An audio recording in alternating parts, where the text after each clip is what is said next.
চেষ্টা করতেছি, ওনার আব্বু আম্মুও চেষ্টা করতেছে যে এই লাইনে থাকুক। আল্লাহ তাআলা যেন ওনাকে দিনের খাদেম এবং ভালো হাফেজ আলেম হওয়ার তৌফিক দান করে। সকলে বলেন আমিন।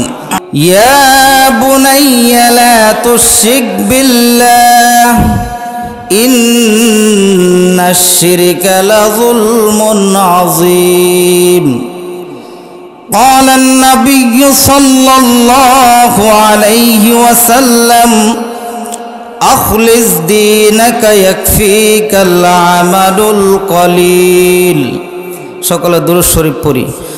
اللهم صل على محمد وعلى آل محمد كما صليت على إبراهيم وعلى آل إبراهيم إنك حميد مجيد. اللهم بارك على محمد وعلى آل محمد كما باركت على إبراهيم وعلى آل إبراهيم إنك حميد مجيد.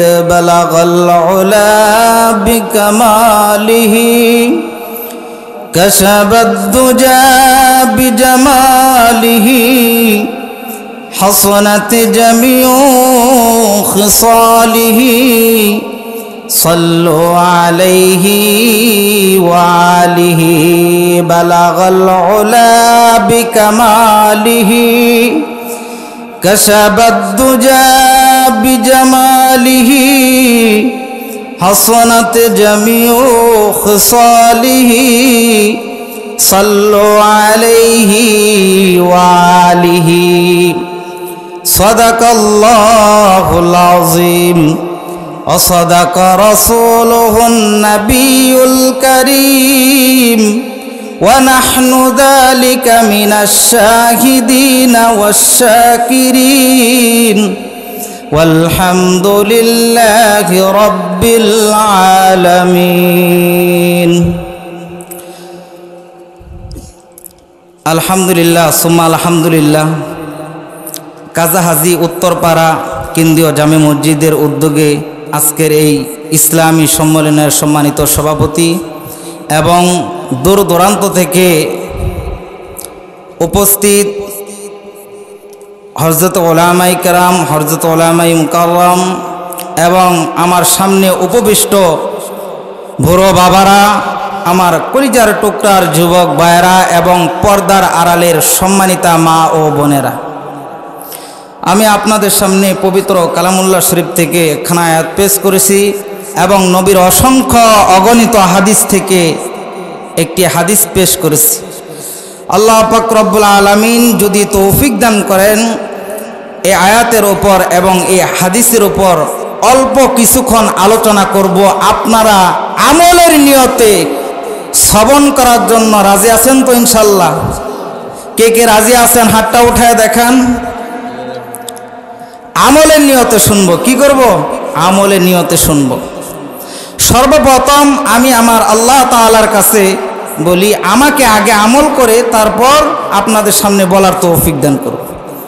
আমি যদি নিজে আমল না করি আর বয়ান করি, সে বয়ানের মধ্যে কি হবে না? তাসির হবে না এবং মানুষও আমলদারি হবে না। আগে নিজেকে কি করতে হবে? বা আমল করতে হবে।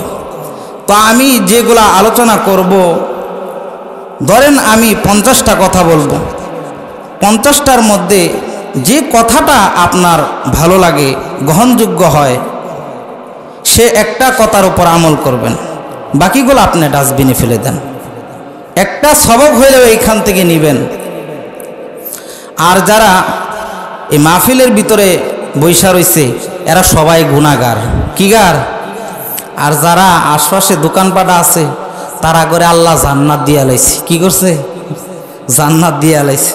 আর প্রমাণ হইল তারপর জান্নাতের দরকার নাই, ওয়াজ নসিহতের দরকার নাই, তারা জান্নাতে সার্টিফিকেট মনে হয় পায়া লাইছে সম্ভবত। আর আমরা যারা বয়ান করতেছি আর প্যান্ডেলে বৈশা রয়েছি কোরআন হাদিস শোনার জন্য, আমরা গুনাহগার, আমরা জান্নাত পাই নাই যে হতো, আমরা এখান থেকে আজকে নিয়ত করি আজ থেকে এখানে যে জান্নাতটা আল্লাহ তাআলা আমাদের জন্য রেখেছে সে জান্নাতের মালিক হয়ে তারপর এই মাহফিল থেকে বের হব ইনশাল্লাহ। নিয়ত আছে না? আল্লাহ তাআলা সবাইকে কবুল করুক। আমি আলোচনা করব, একজন বক্তার যতই জানা থাক আপনারা যদি আওয়াজ না দেন আর যদি মুহে রুমাল দিয়ে যে হুজুর কোক আমরা যে মুখ গড়ছি আর কতটা কইতাম না খালি হুনাম, তাইলে বক্তার মুখ দিয়া কি হবে না, যত জানা থাক আলোচনা বের হবে না। আপনার একটু আওয়াজ দিতে দিবেন না? পরে ইনশাল্লাহ তাবারকের ব্যবস্থা আছে, প্রয়োজনে তাবারক খাওয়াম, তারপরে কি করবেন বলছি না, মুসলমান যতদিন বাঁচবে সিংহের মতো গর্জন দিবে। আশপাশে যতগুলা নাস্তিক মোরতাদ আছে আপনাদের এই আল্লাহু আকবারের ধ্বনিতে ওই সমস্ত নাস্তিক মোরতাদ যারা ইসলামের ষড়যন্ত্র করে, যারা শিরক দিয়া দেশটাকে ভরপুর করতে চায়, যারা মানুষের ঈমানকে হরণ করতে চায়, তারা যে বুঝে এখনো কোরআনের হক কথা বলার জন্য এখনো কোরআন প্রেমিকটা কি করে আল্লাহু আকবারের ধ্বনি দেয়, তারা জীবন দেওয়ার জন্য রক্ত দেওয়ার জন্য রাজি আছে, তারা যে এখান থেকে আপনারা আল্লাহু আকবারের ধ্বনি দিবেন আর তাদের অন্তরের মধ্যে যে একটা কাফনি ওঠে আশপাশে, তারা যে বয়ে যেতে সামনের দিকে আগাইতো না পারে, আর যারা আগাইছে তারা তো বর্ডার পার হয়ে গেছে, পার হয়ে গেছে কেন, পার হয়ে গেছে। যাক, মুসলমানদের দামি একটা সম্পদ, সে সম্পদের নাম হলো ঈমান। কি? ঈমান। একটু আওয়াজ দেন, মুসলমানের দামি সম্পদের নাম কি? ঈমান। ঠিক, আপনার সব কিছু ঠিক। ঈমান দুর্বল, সব কিছুই দুর্বল। এখন যদি আপনার ঈমান দুর্বল থাকে, আপনি আমল করলে লাভ আছে? আপনি ঈমানদার না, আর আপনি মুশরিক কাফের। কি যদি কোন আমল করেন, আমল আল্লাহ তাআলার কাছে গ্রহণযোগ্য হবে? তাহলে এক নম্বরকে আপনাকে পরিপূর্ণ ঈমানদার হতে হবে। আর যেগুলো আমল করবেন এই আমল শিরিক মুক্ত করবেন না, শিরিক ওলা আমল করবেন। কি করবেন? শিরিক মুক্ত আমল করবেন, অল্প আমল করবেন, আল্লাহ তাআলা জান্নাতের ফয়সালা হয়ে যাবে। আর সারাদিন ভর আমল করবেন, ওই আমলের মধ্যে শিরিক কুফর বেদাতি ভরা, লাস্টে যায় দেখবেন 0 পয়েন্ট। কি পয়েন্ট? 0 পয়েন্ট। কিসের জন্য? আপনি শিরিক করেন। অনেকেই আছে আল্লাহরেও সেজদা দেয়, এবারে মানুষেরও সেজদা দেয়, আছে না? আপনাদের দিক দিয়ে নাই, আমি কিন্তু জানি নাই আপনাদের দিক দিয়ে, আমাদেরও দিক দিয়ে আছে। ইবাদত করব কার? জিকির করব কার? ক্ষমা চাইব কার কাছে? সেজদা করব কাকে? মানুষ হয়ে মানুষের ইবাদত চলে, তা আমরা করি কেন? যেখানে করা হয় সেখানে কি করতে হবে? বাধা প্রদান করতে হবে। এটাই রাসূলের আদর্শ। কার আদর্শ? রাসূলের আদর্শ।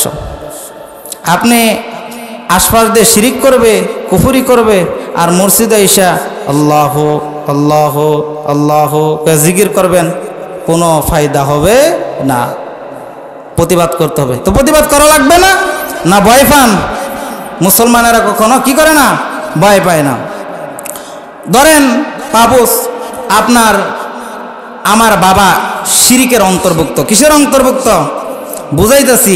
আমার বাবারে দিয়ে কইলাম, আপনি ঘরে কইলে আবারই কইবেন যে হুজুর আঙ্গর কইতেছে। তো ধরেন আমার বাবা শিরিকের অন্তর্ভুক্ত, শিরিক কাজ করে, তো আমি হাফেজ আলেম হইছি, তো আমার বাবা শিরিক করে, তো এটা তো ফতোয়া কিংবা মাসালা দেওয়া জায়েজ আছে, যেহেতু বাবা শিরিক করে, যে বাবা শিরিক করলে হ্যাঁ জান্নাত যাইব, এই মাসালা দেওয়া জায়েজ আছে না? জায়েজ আছে না? কারণ আমি আলেম, আমার বাবাই শিরিক করে, আমার পক্ষে না, যেহেতু আমার বাবা, তাহলে আমার ঘুরাই পেছায় মাসালাটা তো ওইদিকে নিয়ে যাওয়া লাগবো, যেহেতু আমার বাবা। এরকমটা কি আছে? আছে। যদি সন্তান আলেম হয় আর বাবা শিরিকখোর হয়, সন্তানের হক হচ্ছে বাবার প্রতিবাদ করা। কি করা? বাবার প্রতিবাদ করা। এটা আমরা আগে থেকে শিক্ষা অর্জন করছি। হযরতে ইব্রাহিম আলাইহিস সালাতু ওয়াস সালাম, ওনারকে আপনারা দেখছেন? দেখছেন না? নাম তো শুনছেন। দেখ মাস নাম শুনছেন। উনি কি ছিল? নবী ছিলেন। কি ছিলেন? নবী ছিলেন। ওনার আব্বার নাম ছিলেন কি জানেন? মিস্টার আসগর। কি এটা কথা কয় না, কই বয়ান করতেছি গুরুস্থান না মাহফিল, একটু কথা কয়েন। ওয়াজ তো আমি করবো, বয়ানও আমি করবো, ওয়াজও করবো, বয়ানও করবো, আপনারা খালি শুনবেন আর একটু আওয়াজ দেন। তাইলে ইব্রাহিম আলাইহিস সালাতু ওয়াস সালাম ছিলেন নবী, আর ওনার বাবা ছিলেন আসগর মূর্তি পূজারী এবং মূর্তি বিক্রেতা করত। তাহলে ইব্রাহিম নবী হইলেন তার বাবার পক্ষে কথা বলছিল না বিপক্ষে? বিপক্ষে। শুধু বিপক্ষেই না, অনেক প্রতিবাদ করেছে। কি করেছে? প্রতিবাদ করেছে। তাহলে এইখান থেকে আমাদের একটা শিক্ষণীয় বিষয় হলো, যারা শিরিক করে, সে বাবা হোক বংশের কেউ হোক, আমাদের উপর প্রতিবাদ করাও কি জরুরি। এটা আমার আপনার ইমানি দায়িত্ব। আল্লাহর পয়গম্বর হযরত ইব্রাহিম আলাইহিস সালাতু ওয়াস সালাম, ওনার আব্বা মিস্টার আসগর মূর্তি বিক্রি করত এবং মূর্তি পূজারী ছিল, মানে মুশরিক ছিল। কি ছিল? মুশরিক ছিল। ওই জামানার মানুষগুলা মূর্তি পূজা করত এবং মূর্তির কাছে সিজদা করত। এগুলা আল্লাহর পয়গম্বর হযরত ইব্রাহিম আলাইহিস সালাতু ওয়াস সালাম দেখতেন। কি করতেন? দেখতেন। এবার বলেন তো, নবীরা আপনার বেকুব ছিল না চালাক ছিল? তাদের ব্রেন মনে হয় আমাদের চেয়ে কম ছিল। কম ছিল না বেশি? বেশি ছিল। তো জিনিসগুলা উনি দেখতো যে ওনার আব্বা মিস্টার আসগর মিয়া মূর্তি বানাইতো, আবার এ বিক্রিও করতো। এটা ওনার একটা পেশা ছিল। আবার এই মূর্তির সেজদাও দিত, ওইটার কাছে চাইতো। তো আপনারা আশপাশে মূর্তি দেখেন না? দেখছেন না? মনে হয় আছে না? আরে মূর্তি দিয়ে একটু কইতে নাকি আমার দেশটাই বরফুর করে লাইছিল। যেদিকে তাকায় খালি মূর্তি, যেদিকে তাকায় খালি মূর্তি। বাথরুমে গেলেও মূর্তি, আপনার ঘরে ঢুকলেও মূর্তি, অফিস আদালতে আইডি মূর্তি। মূর্তির কোনো অভাব নাই। মানে ওই আসগর গড় প্রভাব আঙ্গর বাংলাদেশে করছিল। কি করছিল? প্রভাব বাংলাদেশে ধরে নাইতেছে। সামনে আসতেছে কিছু গরম কথা, সব ঠান্ডা কথা কইলে তো হয় না, নেতা আপনারা জুম্মা দেবেন। মাঝে মাঝে কি করা লাগবো? একটু গরম কইয়া আমারও বয়ানের হকটা আদায় করা লাগবো, আপনাদের একটু সাঙ্গা করা লাগবো। কি করা লাগবো? তো হযরত ইব্রাহিম আলাইহিস সালাতু ওয়াস সালাম উনি লক্ষ্য করতেন যে এই মূর্তিগুলা হইল ফাতরের। কিসের? মূর্তিগুলা ফাতরের। তো এরা তো কথা কয়, ঠিক না? এরা কথা বলতে পারে? কথাও কয় না, তুইরা মনে খায়। এই যে আমাদের আশপাশে যে সমস্ত মূর্তি বানায়, আমি আবারই কাউকে ছোট নজরে দেখতেছি না। কি যেটা বাস্তবতা সেটা বলতেছি, যে মূর্তির সামনে দেখেন না অনেক কিছু আইটেম আপনার সাজাই রাখা হয়, খাবারের কোনো আয়োজন মানে অভাব নাই। একটা এমপি মন্ত্রী ব্রাস্টার সামনে যে খানাটা মানে পেশ করা হয়, এর সাথে উন্নত মানের খানা ওই খুঁড়া দিয়ে খাড়া করে দিয়েছে ওইটার সামনে। কোনটার সামনে? খুঁড়া দিয়ে খাড়া করে দিয়েছে ওইটার সামনে। তো আপনারা তো অনেকেই যান না? না করেন কে?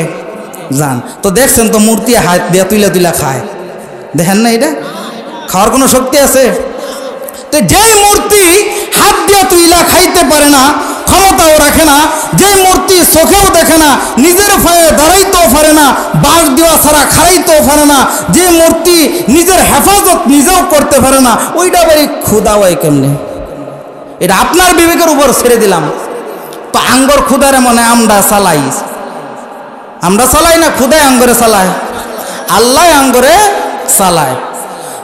আল্লাহর পয়গম্বর হযরত ইব্রাহিম আলাইহিস সালাম ছোট্ট মানুষ বিষয়গুলা কি করতেন? লক্ষ্য করতেন, দেখতো মানুষগুলা এই মূর্তিগুলারে কি করত? উপাসনা করত। মূর্তিগুলার পায়ের মধ্যে সিজদা করত, মূর্তিগুলার উপাসনা করত, মূর্তিগুলার কাছে চাইতো। কিন্তু মূর্তিরা কোনো কথাও বলতে পারে না, মূর্তিরা কি করতে পারে না? হাত দিয়া তুইলা খাইতেও পারে না, মূর্তিগুলা চোখেও দেখতে পারে না। উনি নিজে নিজেই চিন্তা করত, যে মূর্তি নিজের পায়ে খাড়াইতে পারে না, বাঁশ দিয়া খাড়াই করাইতে হয়, যে মূর্তি নিজের লজ্জাস্থান নিজে হেফাজত করতে পারে না, ডাকতে পারে না, অপরের সহযোগিতায় কাপড় পেঁচায় নিজের লজ্জাস্থান ডাকে, সে মূর্তি, যে মূর্তি মানুষকে অসুস্থও করতে পারে না, সুস্থতাও দান করতে পারে না, যে মূর্তি নিজের হাত দিয়া তুইলাও খাইতেও পারে না, দেখতেও পারে না, মানুষ কি হইছে? তাহলে মানুষ কেন এই মূর্তির উপাসনা করে? কি করে? মানুষের কি হয়েছে? তাহলে মানুষ কি এই ফাতরের কাছে ছায়া তো কোনো লাভ নাই। তাহলে কি আপনার কি মানুষের মাথার মধ্যে কি হয়েছে? তো এরা এর উপাসনা কিসের জন্য করে? তো ওনার আব্বা আসগর মূর্তি বানাইতেন, বিক্রি করতেন। তো একদিন জিজ্ঞাসা করতেছে, আব্বা জান আপনি যে মূর্তি বানায় বানায় বিক্রি করেন, কয় হ। কয় মূর্তিগুলার কাছে চান, এই মূর্তিগুলা কিসের? কয় ফাতরের। কয় মূর্তিগুলা কাউকে সুস্থতা করতে পারে? কয় না।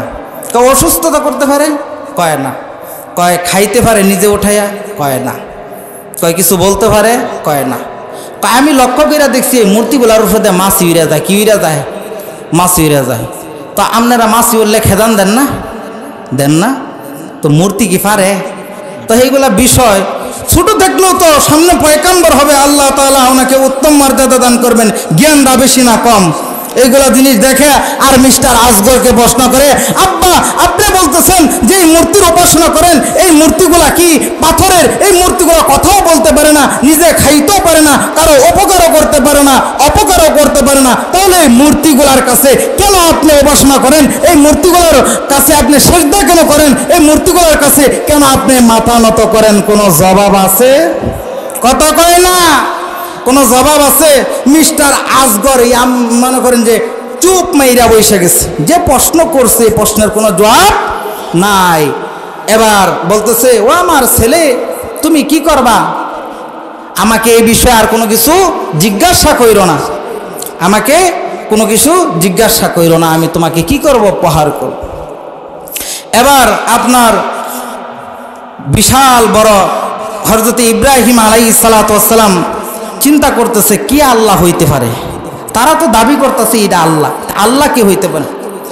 আল্লাহর পয়গম্বর হযরত ইব্রাহিম আলাইহিস সালাতু ওয়াস সালাম এই সমস্ত জিনিসগুলা ভাবে আর চিন্তা করে, মানুষ কতটা গুমরাহির দিকে গেছে, মানুষ কতটা কাফের বেঈমান মুশরিক হয়ে গেছে।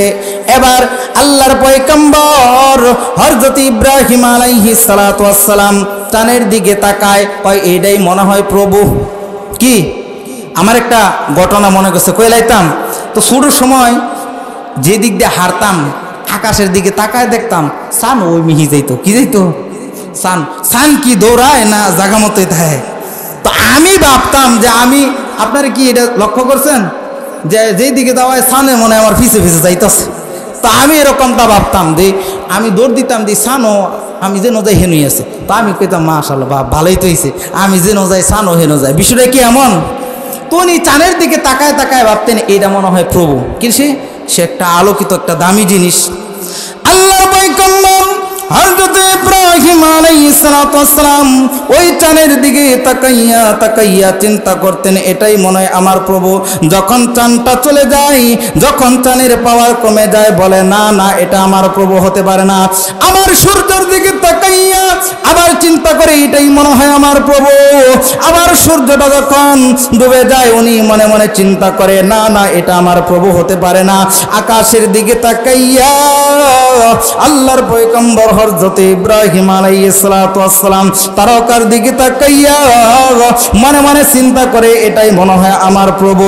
আবার এই যে সময় তারকাগুলা কি করে? ডুবিয়া যায়, তারকাগুলা কি হয়ে যায়? নিমিষ হয়ে যায়।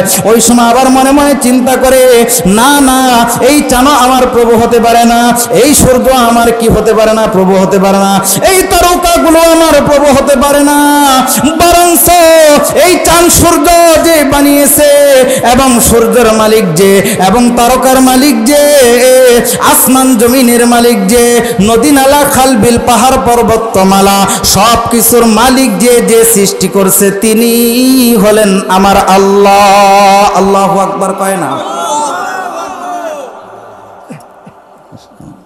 কি করতেন উনি? মনে মনে বৈশা চিন্তা করতেন। যে সময় দেখে চাঁদও ডুবে যায়, সূর্যও ডুবে যায়, কিন্তু আলো থাকে না, এটা আমার প্রভু হতে পারে না।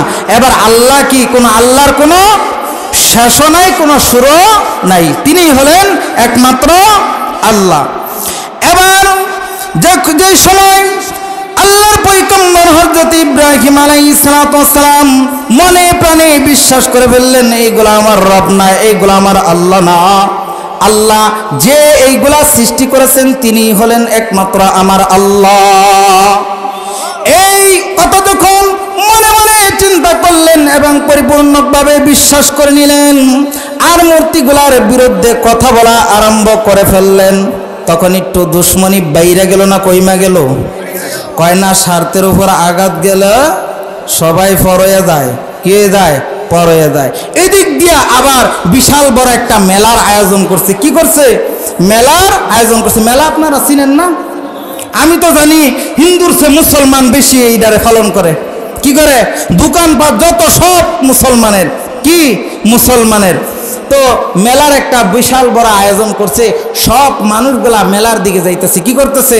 মেয়ে ছেলে বাবা সব মানুষগুলো যখন মেলার মধ্যে রওনা হয়ে গেল, বাবা তার সন্তানকে আঙ্গুলে দইরা দইরা কি নেওয়া যায়? সেই মেলার দিকে নেওয়া যায়। আল্লাহর পয়গম্বর হযরত ইব্রাহিম আলাইহিস সালাতু ওয়াস সালাম, ওনারা জিজ্ঞাসা করা হইল, ওগো ইব্রাহিম তুমি কি মেলার ভিতরে যাইবা না? কয় না, আমি অসুস্থ। কি? অসুস্থ। এবার আপনারা কইবেন নবী হইয়া মিথ্যা কথা কেন কইল? উনি তো অসুস্থ না। এখানে হইল বাবা যদি অসুস্থ থাকে সন্তানের বুঝি কষ্ট লাগে না? লাগে না? বংশের কেউ অসুস্থ থাকলে আশপাশের মানুষগুলো আফসোস করে না? কষ্ট বোধ করে না? ঠিক তেমনিভাবে দেখতেছে যে এই সময় জাতিগুলা গুমরা হয়ে গেছে, মুশরিক হয়ে গেছে, মূর্তি পূজা হয়ে গেছে, সামনে তো সে নবী হবে, সে মানসিকভাবে কি অসুস্থ হয়ে পড়ছে এই দৃশ্যগুলা দেখা। এবার সব মানুষগুলো যখন কি হয়ে গেল, মেলার দিকে উৎসবের দিকে রওনা হয়ে গেল, সব মানুষগুলা মেলা যাপন করতেছে। এই দিক দিয়া আল্লাহর পয়গম্বর হযরত ইব্রাহিম আলাইহিস সালাতু ওয়াস সালাম মন্দিরের ভিতরে ঢুকছে। কি এর ভিতরে ঢুকছে? মন্দিরের ভিতরে ঢুকছে। যায়া দেখে বাবারে বাবা, এত সুন্দর সুন্দর খানার আইটেম কিন্তু খাইতে পারে, কথা হয় না।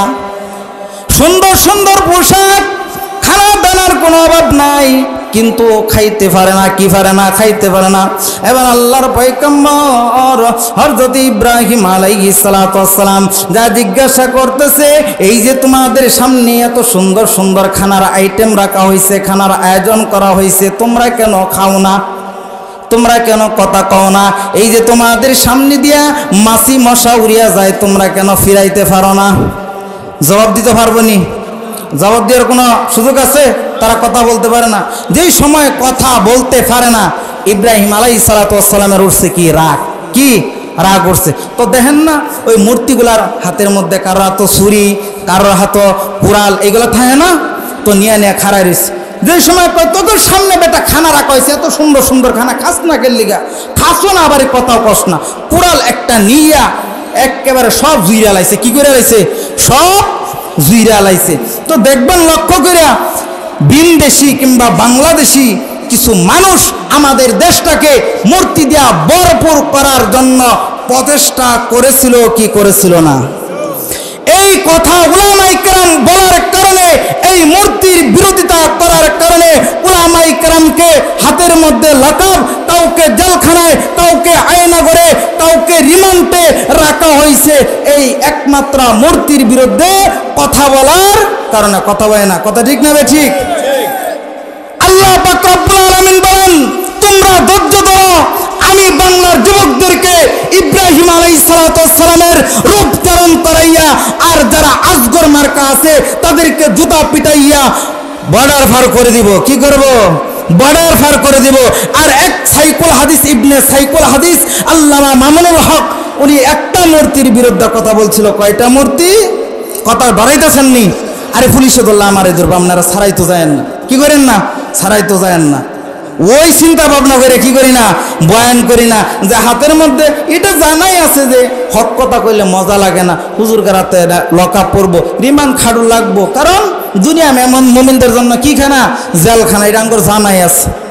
তো আল্লাহ পাক রব্বুল আলামিন যেই সমস্ত বললেন, সাইকুল হাদিস, ইবনে সাইকুল হাদিস আল্লামা মামুনুল হক যে কথা বলতেছিলাম, একটা মূর্তির বিরুদ্ধে কথা বলছিল, এই জন্য একেবারে তারে কোনো কিছু করার আর বাকি নাই। আল্লাহ তাআলা বলেন, ও আমার বান্দারা, তোমরা ধৈর্য ধরো, যে একটা মূর্তির কথা বলার কারণে এত উলামায়ে কেরামের উপর নির্যাতন, সেই মূর্তিগুলারে আমি কোনোটারে শিকল লাগাইয়া, কোনোটারে জুতোর মালা ফরাইয়া, কোনোটারে কেরেন দিয়া ফালাইয়া, কোনোটারে গাঙ্গ বসাইমো, কোনোটারে জনগণের পায়ের মধ্যে ফসাইমো, আবার কোনোটারে মাটির সাথে মিশাই দিমো। আল্লাহ করছেন কি করেন নাই? আল্লাহ ধীরে ধীরে করে। উস্তাদের মায়ের কোন রাইতে? শেষ রাইতে আল্লাহ ছাড় দেয়, কিন্তু ছেড়ে দেয় না। সাবধান সাবধান, যারা শিরিক করতে চান এবং শিরিকের পক্ষে যাইতে চান, আমরা আল্লামা মাওলানা হকের সন্তান, আমরা আল্লামা জুনায়েদুল হাবিবের সন্তান, আমরা খালেদ সাইফুল্লাহ আইয়ুবের সন্তান, আমরা শাহমদ শফি সাহেবের সন্তান, আমরা কি জুনায়েদ বাবনগরের সন্তান। আমাদের আকাবিদ্যা কেউ কি করে নাই, হকের পথ ছাড়ে নাই, শিরিকের বিরুদ্ধে সবসময় কথা বলেছে, আমাদেরকে শিক্ষাও দিয়েছে। প্রয়োজনে জীবন দিব, রক্ত দিব, মাথায় কাফনের কাপড় বাঁধব, কিন্তু যারা শিরিক দিয়ে দেশটাকে রূপান্তর করতে চায় সে সমস্ত নাস্তিক বেঈমানদের বিরুদ্ধে প্রতিবাদ করবই করবই। কে কে করবেন ইনশাআল্লাহ হাত উঠায় দেখা দেন।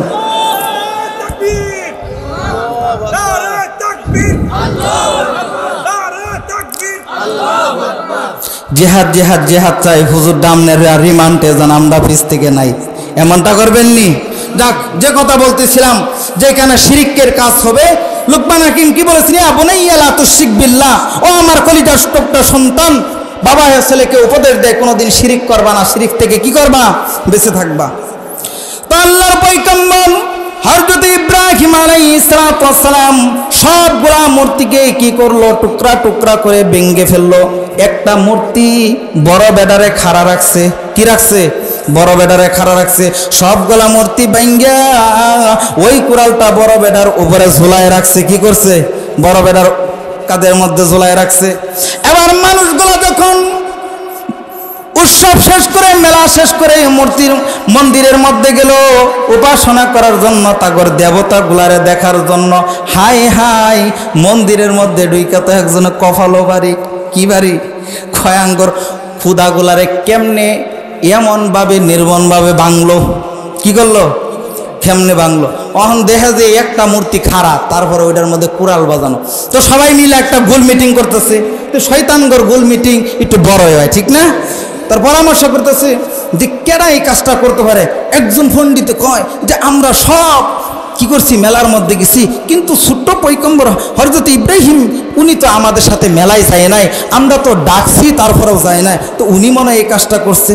তা ওই সময় ক্ষমতায় গিয়েছিল মিস্টার নমরুদ, কথা কয় না, মিস্টার নমরুদ। তো আপনার মিস্টার নমরুদ ক্ষমতায় ছিল। তো এবার তারা পরামর্শ করতেছে যে ইব্রাহিমকে কি করা হোক, ডাক দেওয়া হোক, ইব্রাহিমকে কি করা হোক, ডাক দেওয়া হোক।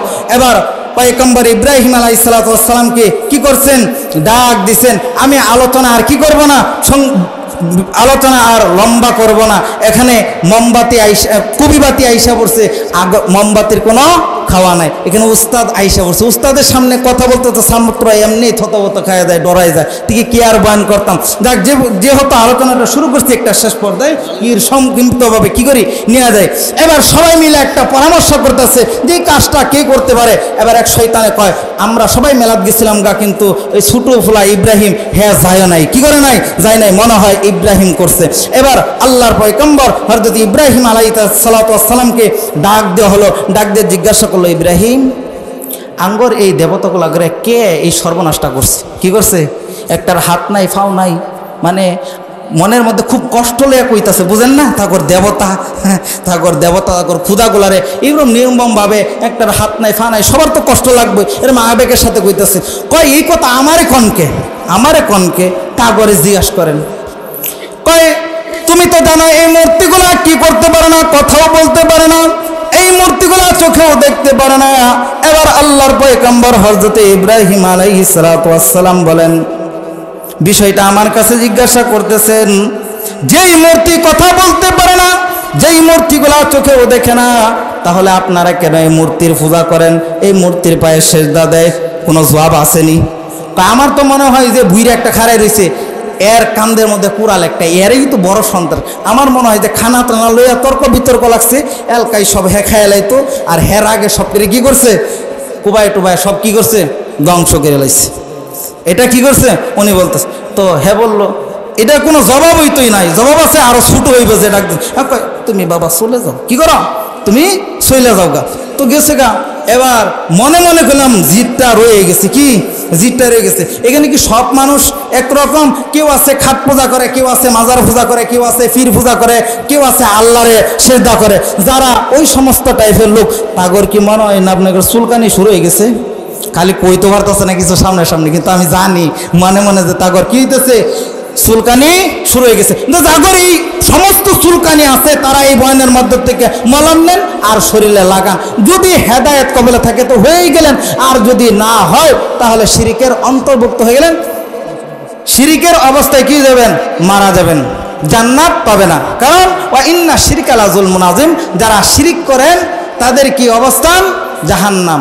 কি অবস্থান, জাহান্নাম। যাক, যে কথা বলতেছিলাম, এবার আল্লাহর পয়গম্বর হযরত ইব্রাহিম আলাইহিস সালাতু ওয়াস সালামের বিরুদ্ধে সব মানুষগুলা, সব মুশরিকগুলা কি হয়ে গেল, বিরুদ্ধে চলে গেল। এবার ডাক দিয়ে বলে, নিশ্চয় ইব্রাহিম এই কাজগুলা করছে, ইব্রাহিমকে কি শাস্তি দেওয়া যায়, কি করা যায়, ইব্রাহিমকে কি শাস্তি দেওয়া যায়।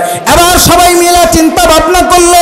নমরুদ ওই সময় দেশের বাদশা ছিল, তাই ইব্রাহিমকে আগুনের মধ্যে নিক্ষেপ করা হবে। কি এর মধ্যে?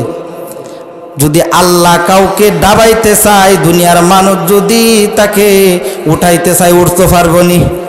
আর আল্লাহ যদি কাউকে উঠাইতে চায়, মানুষ যদি কাউকে, তামাম পৃথিবীর মানুষ যদি ওই মানুষটাকে ডাবাইতে চায়, রাখতে পারবো নি।